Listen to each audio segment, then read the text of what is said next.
नमस्कार दोस्तों, एक बार फिर से स्वागत है आपका हमारे YouTube चैनल टारगेट विद कौशल पर। और आजकल हम हाई स्कूल बेस्ड एग्जाम को ध्यान में रखते हुए रस पढ़ रहे हैं। वो तो रस में आज का जो हमारा टॉपिक है वो करुण रस है। हम लोग तैयार हो जाएं, आप लोग अपनी अपनी कॉपी निकाल लीजिए सारे स्टूडेंट्स और पढ़ते हैं करुण रस। देखिए, मेहनत तो करनी ही होती है और मेहनत बिना किए, यहाँ बिना मेहनत के कुछ भी नहीं मिलता। विधाता कभी किसी को कुछ नहीं देता है। एक सांस जब हम छोड़ते हैं उसके बाद ही दूसरी सांस हमें मिलती है। वैल्यू अपनी समझो, काबिल बनो। जब काबिल बन जाओगे कामयाबी झक मार के पीछे चली आएगी। जो खैरात में मिलती कामयाबी तो हर शख्स कामयाब होता। जो खैरात में मिलती कामयाबी तो हर शख्स कामयाब होता। फिर कदर ना होती किसी हुनर की और ना ही कोई शख्स लाजवाब होता। दोस्तों, हम अपनी कीमत को समझें और मेहनत करेंगे। मेहनत वो चीज है जिसके दम से जो किस्मत के भरोसे बैठे हुए लोग होते हैं, जो उसे छोड़ जाते चाहते हैं कि हमें मिल जाए, तो मेहनत करने वाला जितना छोड़ के जाते हैं, किस्मत वाले सिर्फ उसको बटोर पाते हैं। इसलिए मेहनत के दम पे हम लोग तैयारी कर रहे हैं, पूरे दिलो जान से लग जाएंगे। और आज हम पढ़ रहे हैं करुण रस। तो करुण रस का स्थायी भाव शोक होता है। हमने बताया था जब स्थायी भाव पढ़ाए थे पहले वीडियो में, मैंने आपको बोला था कि जो करुण रस है उसका स्थायी भाव शोक होता है। एक्चुअली होता क्या है, अपने किसी प्रिय या किसी वस्तु या किसी अपने प्रिय, कोई हमारा कोई प्रिय व्यक्ति हो या हमारी कोई प्रिय वस्तु हो, उसके नष्ट हो जाने से अथवा उसका कोई अनिष्ट हो जाए, या तो कोई प्रिय वस्तु या कोई हमारा प्रिय व्यक्ति वो नष्ट हो जाए या फिर उसका कोई अनिष्ट हो जाए। किसी प्रिय व्यक्ति या वस्तु के नष्ट होने या उसके अनिष्ट होने पर हृदय में शोक से जब हृदय भर जाए, किसी प्रिय वस्तु या प्रिय व्यक्ति के नष्ट होने से या उसका कोई अनिष्ट हो जाने से हृदय में शोक भर जाए, तब करुण रस की निष्पत्ति होती है। तब करुण रस की निष्पत्ति होती है, करुण रस जागृत हो जाता है। इसमें क्या होता है, इसमें विभाव, अनुभाव भाव और संचारी भावों के मेल से शोक स्थायी भाव का जन्म होता है। इसे हम करुण रस कहते हैं। एक बार फिर से समझते हैं। किसी प्रिय वस्तु या व्यक्ति के नष्ट होने अथवा उसका कोई अनिष्ट होने पर हृदय में शोक भर जाए, जब हृदय में जब शोक भर जाए, हमारा कोई खास व्यक्ति हो, उसको कोई दुख आ जाए, वो नष्ट हो जाए, या फिर कोई कीमती वस्तु है हमारी, वो हमसे छिन जाए, लुट जाए, चली जाए, गायब हो जाए, तो उस समय हमारा हृदय दुखी हो जाता है। ऐसे दुख के अवसर पर हृदय में एक शोक उत्पन्न होता है। यही शोक जब विभाव, अनुभाव और संचारी भाव से मेल करता है तो शोक नामक स्थायी भाव जागृत हो जाता है। शोक नामक स्थायी भाव का जन्म हो जाता है। आशा करता हूं आप परिभाषा समझ गए होंगे कि कोई प्रिय वस्तु के या प्रिय व्यक्ति के नष्ट होने से या इनके अनिष्ट होने से जो हृदय में दुख का भाव उत्पन्न होता है, जो शोक उत्पन्न होता है, वही हमारा करुण रस होता है। जैसे कि मैं एक उदाहरण लिख रहा हूं, देखिए।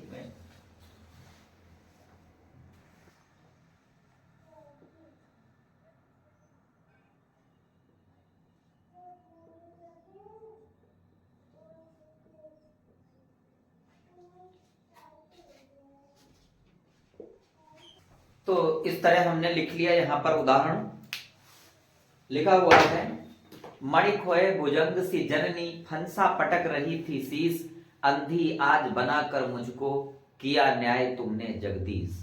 ये प्रसंग है जब श्रवण कुमार अपने अंधे माता पिता के लिए जल लेने को गए होते हैं। वहीं पर राजा दशरथ उनको मृगा समझ करके बाण मार देते हैं। शब्द भेदी बाण चलाना आता है दशरथ को, और हिरण की जगह वो बाण श्रवण कुमार को लग जाता है। फिर उसके बाद में दशरथ खुद जाते हैं उन अंधी अंधा दंपत्ति के पास, श्रवण के माता पिता के पास, और बताते हैं पूरी बात। तो उस समय की स्थिति है, वो रो रही है, श्रवण कुमार की माता रो रही है और कहती है कि मणि खोए भुजंग सी जननी, फंसा फटक रही थी सी। जैसे किसी सर्प के, अगर भुजंग का अर्थ है सर्प, जैसे कोई सर्प अपनी मणि को खो करके पटक पटक करके फन को अपने मर जाता है, अपनी जान दे देता है फन पटक पटक करके, वैसी स्थिति आज है।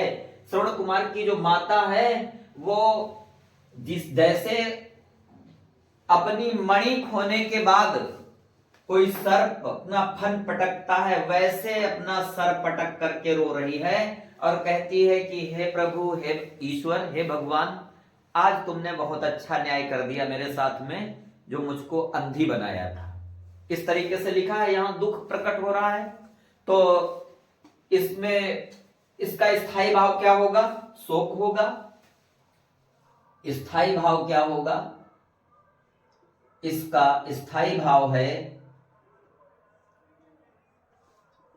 स्थायी भाव होगा शोक, है ना। स्थायी भाव शोक है। आलंबन क्या है इसमें? तो बता रहा हूं मैं आपको, आलंबन क्या है। आलंबन है कि जो श्रवण कुमार है, कौन है? श्रवण कुमार, है ना। आलंबन क्या है? श्रवण कुमार हो जाएगा। उसके बाद में अगला है होगा उद्दीपन। ये सारी चीजें आपको लिखनी होंगी।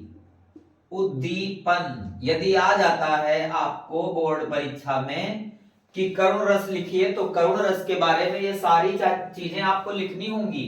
एक बढ़िया सुंदर सा आपको उदाहरण लिखना है, उसके बाद में उसमें आपको लिखना है उसका स्थायी भाव क्या है, आलंबन क्या है, उद्दीपन क्या है। अब उद्दीपन क्या है? स्थिति कब जन्म लेती है? ये जब दशरथ जी वहां पर पहुंच जाते हैं, तो दशरथ की जो उपस्थिति है वो उद्दीपन हो जाएगा।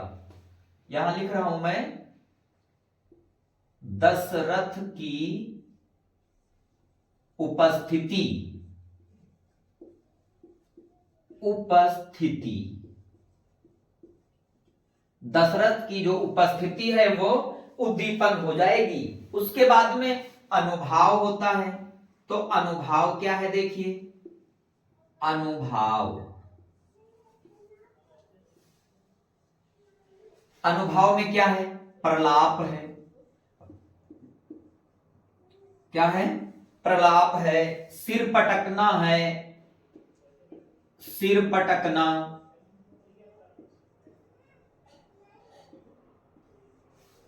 आदि।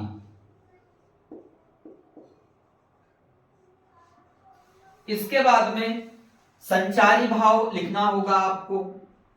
इसके बाद क्या लिखना है?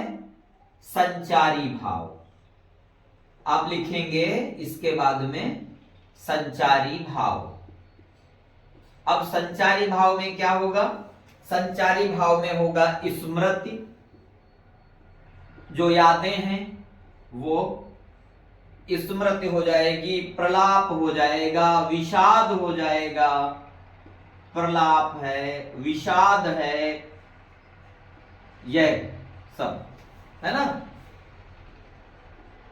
आदि, इतनी सारी चीजें। स्थायी भाव इसका शोक है, आलंबन श्रवण कुमार है, उसके लिए कहा जा रहा है। स्थायी भाव शोक हो गया, आलंबन इसमें श्रवण कुमार हैं, उद्दीपन दशरथ की उपस्थिति है, अनुभाव में प्रलाप है, सिर पटकना है, और संचारी भाव स्मृति है, जो यादें होती हैं, वो सोच रही है अपने पुत्र के बारे में, श्रवण कुमार के बारे में, अंधी मां, तो वो स्मृति है, उसका रोना है, प्रलाप और विषाद, दुख आदि। तो इस तरह से अगर हम देखें तो इन सभी के संयोग से, यहां आप नीचे लिखिएगा, इन सभी के संयोग से, इन सभी के संयोग से, किसके संयोग से? स्थायी आलंबन, उद्दीपन, अनुभाव और संचारी भाव, इन सब के संयोग से यहां पर क्या है? यहां पर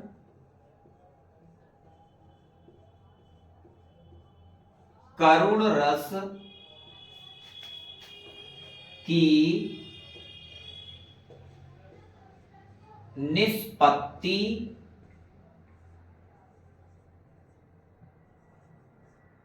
हुई है। ठीक है, इतना सा एक बार फिर से समझिए।